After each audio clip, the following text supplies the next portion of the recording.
What's up, everybody? Let's go. Let's go. Welcome to Culture Talk.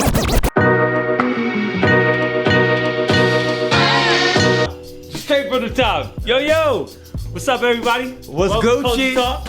Welcome back. Big Mike. Good to see you, brother. Oh, man. What's been up, bro? Bro, I've been in San Francisco for like 2 weeks, which is like for work, but it's been amazing, man. I got to see the finals there. It was hype, right? Yo, these Oakland fans are like crazy, man. Like, actually, I've gained so much more respect for just the Bay Area and just like the Warrior fan culture. You know, a lot of people think it's just like San Francisco, like tech geeks that root for them because that's what's shown on TV. Facts. But nah, man, I was deep rooted in Oakland, man. Got to see the emotional roller coaster that was the So finals, dramatic, man. Yo, So dramatic. They thought they were like in such shock that they lost. And there were so many times where they got so crazy, so hyped when Wait. Before we go any further, let's talk about the sweep that you called. Yo, I called the Raptors in gentlemen 7. sweep +1. That's what I said. Go back to the tape. Check the tape. I think it's a sweep. I think it's a sweep. I called Raptors in 7, which was closer to what happened. I said gentleman sweep, which was game. What you said was Raptors in 4. That's not what I said. 4-0. That's not what I Check said. the tape, bro. I don't know Episode 3. about that. I do not know about that. Get out of here, man. Get out of here. Amnesia. Nah, I feel man. you. You think they brought Kevin Durant back too soon? I think it was a close call, man. I think it was a close decision. I can see as an athlete, he just wanted to, play. But like I said, Clay had about 35. Curry had about like 35, and they still lost. It was close. It was a great series. Great game, great series, great game. Yeah, man. Other than that, man, just kind of been. Yo, the coaches, since we last recorded, The culture's been bubbling, bro. Bubbling, man. We got a lot to talk about today. Lot to talk about. Also, just randomly, like, I'm loving this like Chris Brown drama. Oh like, yeah, my God. Now you talking about he got hacked, but Chris Brown went all up in Carucci's like post comment. Yeah, he got drunk and he just went ham in her And comments. he's like, oh, it was a hack. I was like, Come we all on, been there. really? Come on, bro. We've all been been there, there. man. Relax. We'll go through some topics that's been popping off in culture and just see if it's lit or not lit. Yeah, let's go. Let's do it. So, this Men in Black remake.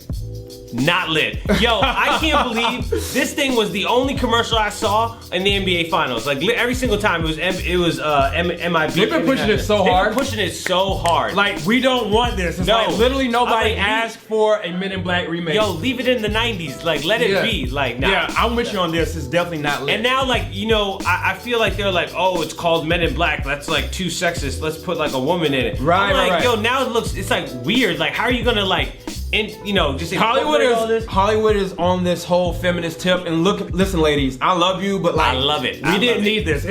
But this was the wrong move. This was the wrong move. This is the wrong move. We not with it. So what about Dark Phoenix? Ah, man, Dark Phoenix.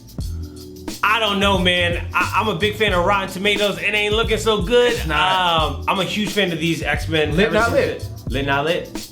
I'm gonna say it's lit anyway, just because I'm a huge fan of the series. None of them have surprised me or have disappointed me around. None of them have disappointed me before, so I'm gonna go with lit until I see it, but we're gonna see. I'm gonna go with not lit because X-Men, man.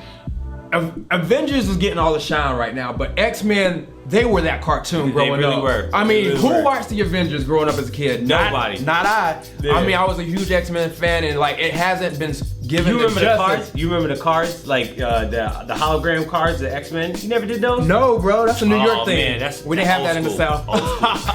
Okay, the Lion King remake. Yo, this is the littiest thing. Lit, not lit. Liddy is Liddy in the city, bro. Like, I'm a huge Lion King fan. It's one of my favorite movies of all time. You put that movie on, I could watch it. The score is amazing. You got Beyonce and Childish Gambino with Simba and Nyla. That's like black culture for the culture. It's lit.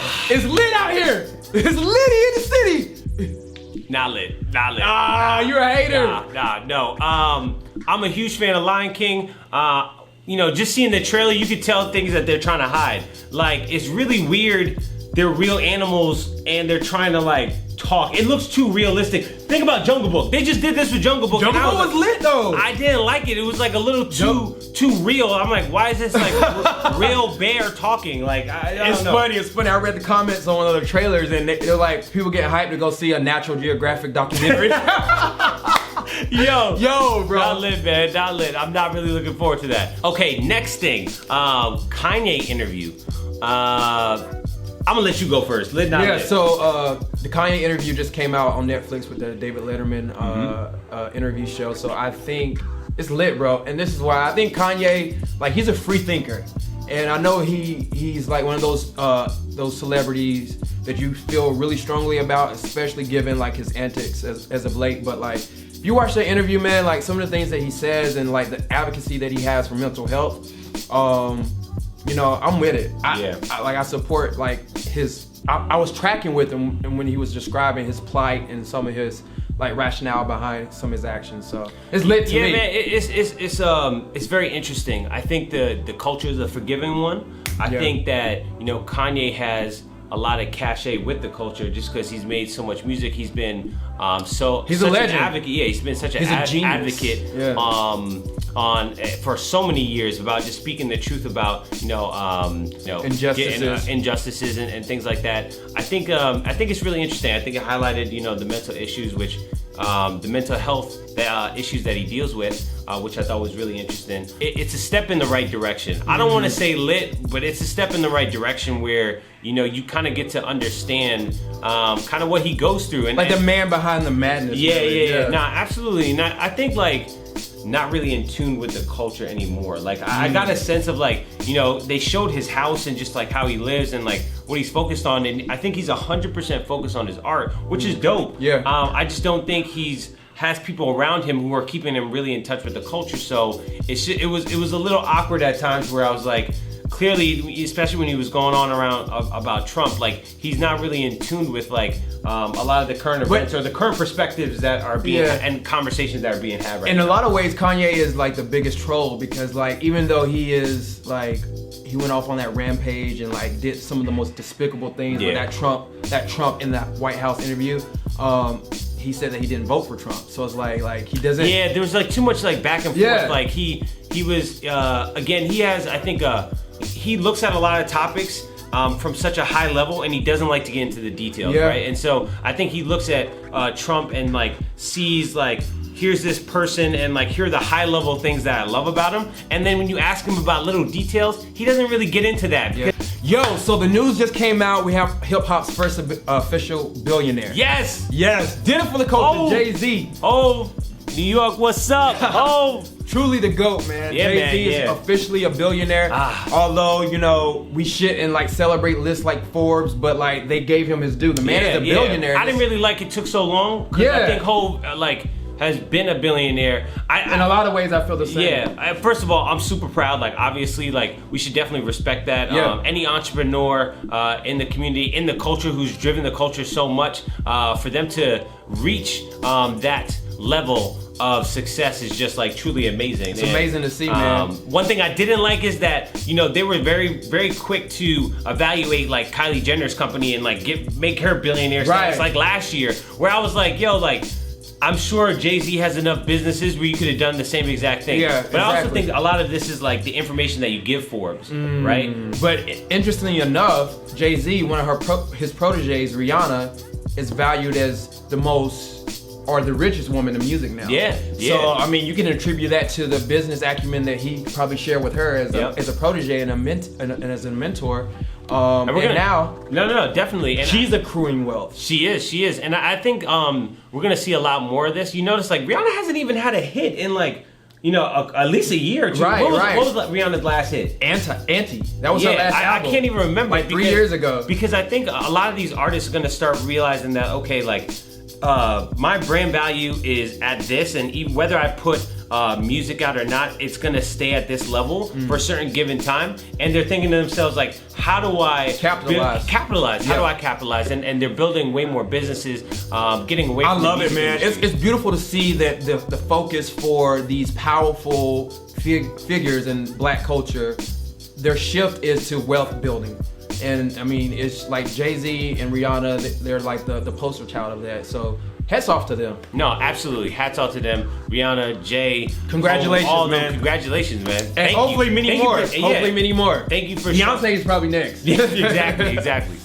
Okay, so something that's really been popping off in the culture and everyone's talking about it is When They See Us. Everyone is talking about this. Ava DuVernay, that's how you say her name. Ava DuVernay, yeah. DuVernay, Yeah. sorry, my bad. Yeah. You know, she directed, produced it. It's now on Netflix. Powerful. It's about the Central So Park powerful. 5. Your first reaction?